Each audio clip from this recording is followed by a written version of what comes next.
Bonjour à tous. Je vous propose ici cet exercice dans le cadre de la préparation au concours. Calculer j égale l'intégrale entre 0 et 1, t au carré moins 2t plus t, e puissance moins t dt, sans utiliser une double intégration par partie. Nous avons déjà vu un exemple où on avait la même chose, sauf qu'à la place de e moins t, on avait e puissance t.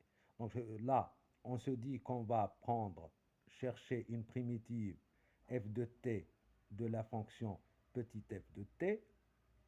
Alors, on va l'écrire, on va la chercher sous la forme a t au carré plus bt plus c fois e puissance moins t. Alors, en dérivant, on trouve que f' de t est égal à quoi? La dérivée de e moins t, c'est moins 1 fois ce polynôme-ci. Donc, on aura moins at au carré, moins bt, moins c, je ne vais pas les écrire. Et puis, je dériverai cette fonction fois e moins t. En fin de compte, on aura quelque chose qui s'écrit sous la forme a moins at au carré plus, etc., fois e puissance moins t. Alors, pourquoi je l'écris comme ça? Parce que ici, moins a doit valoir le coefficient de t au carré, c'est-à-dire 1. Donc, dès le départ, on va le prendre de cette façon. A égale moins 1, c'est le coefficient de moins t ici, avec le coefficient de t au carré, bien sûr. Donc ici, on va prendre a égale moins 1. Pourquoi cela? Comme ça, on aura moins d'inconnus.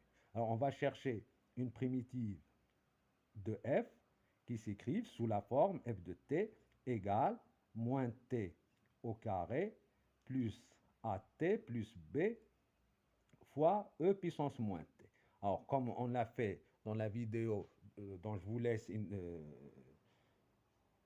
le lien dans la description, eh bien, f' de t, eh bien, ce sera quoi? Je dérive d'abord e puissance moins t, c'est moins 1, que je multiplie par moins t au carré plus at plus b.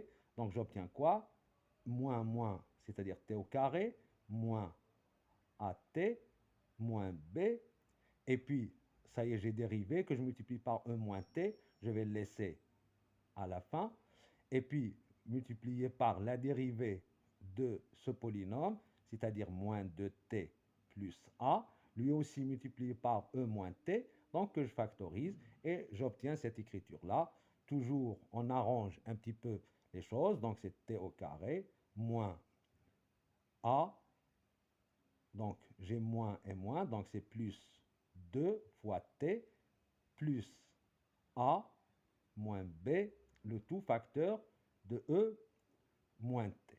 On obtient ainsi, par identification, là j'ai t au carré, c'est t au carré, puis moins a plus 2 est égal à moins 2, et a moins b est égal à combien? Donc est égal à 3. Ainsi, on obtient directement a plus 2, ben, vous vous arrangez comme vous voulez. Le tout, c'est de trouver a plus 2 égale 2 et a moins b est égal à 3. Donc on obtient quoi? A égale 0 et, puisque a égale 0, b est égal moins 3. Ainsi, notre fonction grand F de t va s'écrire comment? Moins t au carré plus, donc a fois, plutôt 0 fois t, parce que a est égal à 0, puis moins 3 fois e puissance moins t.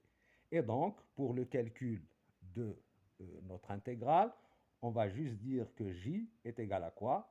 La fonction f de t, la primitive, donc moins une primitive en fait, moins 3 fois e puissance moins t, prise entre 0 et 1. Alors, le calcul est simple à faire. Donc, moins 1 moins 3, c'est moins 4, fois e puissance moins 1. Puis pour 0, eh bien, j'obtiens moins 3 fois e puissance 0, c'est-à-dire moins 3, avec le moins qu'on a pour le calcul des intégrales, eh bien, on obtient plus 3. Et on aura fini rapidement le calcul de notre intégrale. Vous voyez, c'est beaucoup plus simple que d'utiliser une double intégration par partie.